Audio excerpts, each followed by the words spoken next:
Oke, shalom, selamat pagi untuk kita semua. Di sini saya akan menjelaskan materi tentang bunyi. Nah, untuk itu perkenalkan, nama lengkap saya Alfred Bora, NIM 8382200-404. Sekarang kita masuk pada pembahasan materi tentang bunyi. Nah, yang pertama itu ada kompetensi inti, yang kedua tujuan pembelajaran, yang ketiga materi, yang keempat penyusunan, yang kelima indikator, yang keenam apersepsi, yang ketujuh evaluasi, yang kedelapan daftar pustaka. Nah, untuk kompetensi inti. Nah, pada kompetensi inti yang pertama ada K1. Yang pertama itu menghayati dan mengamalkan ajaran agama yang dianutnya. Kedua, menghayati dan mengamalkan perilaku jujur, disiplin, tanggung jawab, peduli, gotong royong, kerjasama, toleransi, damai. Nah, santun, responsif, dan proaktif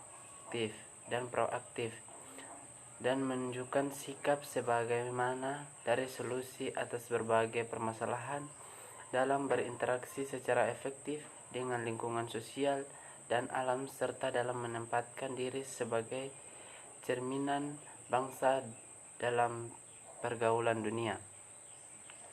Sedangkan ketiga, memahami, menerapkan, dan menganalisis pengetahuan faktual, konseptual, prosedural, dan metakognitif berdasarkan rasa ingin tahu tentang ilmu pengetahuan teknologi, seni budaya, dan humaniora dengan wawasan kemanusiaan, kebangsaan, kenegaraan, dan peradaban terkait penyebab fenomena dan kejadian serta menerapkan pengetahuan prosedural pada bidang kajian spesifik sesuai dengan bakat dan minatnya untuk memecahkan masalah.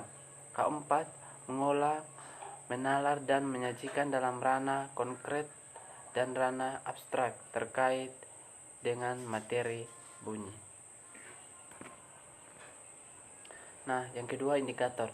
Yang pertama itu indikator menjelaskan pengertian bunyi, yang kedua menjelaskan sumber bunyi, yang ketiga menjelaskan frekuensi gelombang bunyi. Tujuan. Nah, adapun tujuan yang pertama itu siswa mampu menjelaskan pengertian bunyi, yang kedua siswa mampu memahami sumber bunyi, yang ketiga siswa mampu menjelaskan frekuensi gelombang bunyi. Nah, kita masuk pada apersepsi. Nah, pada apersepsi itu apa yang adik-adik ketahui tentang bunyi? Nah, mungkin adik-adik ketahui tentang bunyi itu ada bunyi alat musik, bunyi motor, bunyi drum band, dan lain sebagainya. Ataukah misalkan sekarang ini bapak atau ibu guru adik-adik lagi berbicara di depan, nah apa yang adik-adik dengarkan? Itu pasti otomatis adik-adik mendengarkan suara dari pak guru atau ibu guru.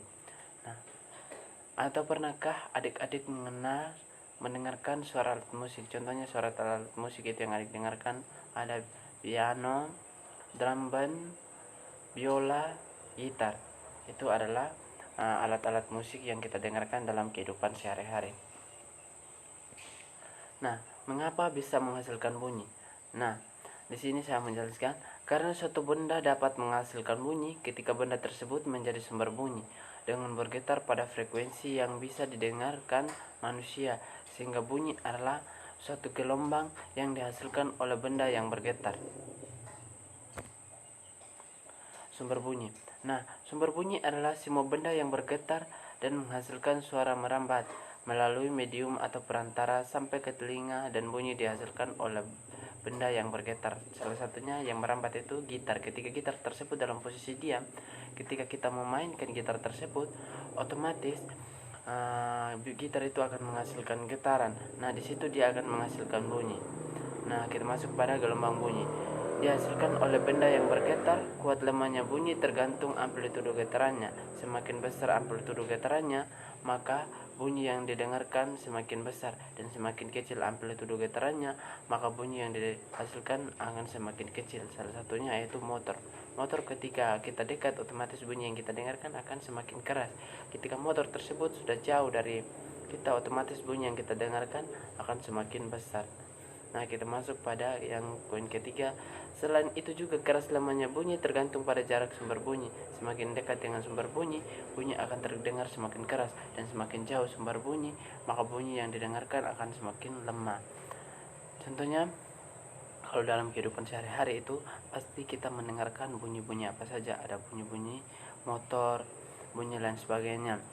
Ketika bunyi tersebut, kalau kita mendekati bunyi tersebut, otomatis bunyi yang kita dengarkan akan semakin besar dan keras. Nah, ketika benda atau bunyi tersebut sudah jauh jaraknya, sudah jauh dari kita, otomatis bunyi yang kita dengarkan akan semakin besar.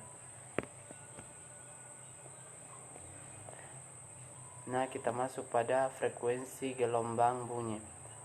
Nah, frekuensi gelombang bunyi itu banyaknya getaran yang terjadi dalam waktu satuan detik. Nah, yang pertama itu ada audiosonik.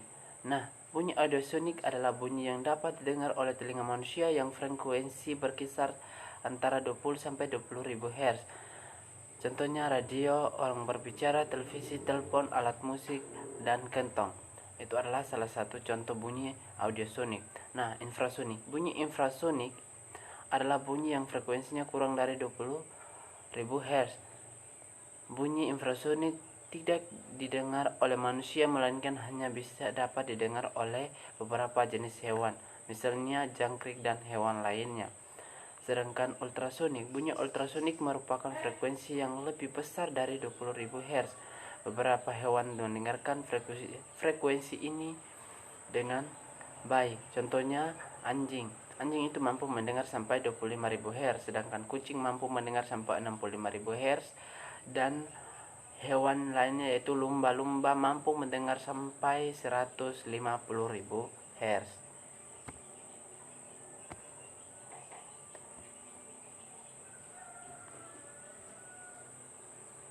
Nah, cepat rambat bunyi. Cepat rambat bunyi adalah jarak yang ditempuh bunyi dalam waktu satuan sekon. Persamaannya dengan dapat ditulis sebagai berikut, sama dengan V sama dengan S per T. Dengan keterangan V adalah cepat rambat bunyi, satuannya meter per sekon, sedangkan S adalah jarak, satuannya meter. T adalah waktu, satuannya T. Karena bunyi adalah suatu gelombang, maka persamaan kita bisa menggunakan persamaan cepat rambat gelombang, di mana persamaannya cepat rambat gelombang dapat ditulis sama dengan V sama dengan lambda per T. T itu T besar ya, sama dengan atau sama dengan lambda per lambda F. Nah, kita masuk pada contoh soal. Nah, sebuah gelombang bunyi memiliki panjang gelombang 10 meter dan frekuensinya 25.000 Hz. 25 Hz. Berapa jarak tempuh gelombang bunyi tersebut jika membutuhkan waktu selama 0,75 detik? Nah, sekarang untuk membuktikan yang kita gunakan yaitu yang diketahui lambdanya 10 meter, V-nya 25 Hz. Ditanya S. Untuk mencari jarak kita harus mencari kecepatannya yaitu V. V sama dengan lambda kali F. V sama dengan 10 kali 25, dapat hasilnya 250 meter per sekon. Yang kita cari sekarang itu mencari jarak. S sama dengan V kali T. S sama dengan 250 kali 0,75, jadi dapat hasilnya 185,5 meter. Nah, evaluasi. Sebuah gelombang bunyi memiliki panjang gelombang 10 meter dan frekuensinya 20 Hz. Berapakah jarak tempuh gelombang bunyi tersebut jika membutuhkan waktu selama 1 detik? Yang poin A yaitu 300, poin B 250, poin C 200, poin D 150. Nah, sekian dari materi tentang bunyi.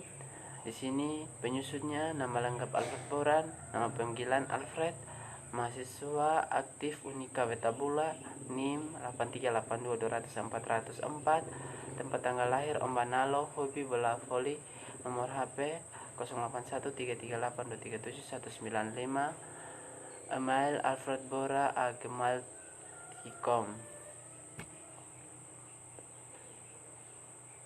Maaf, jawaban Anda salah. Back.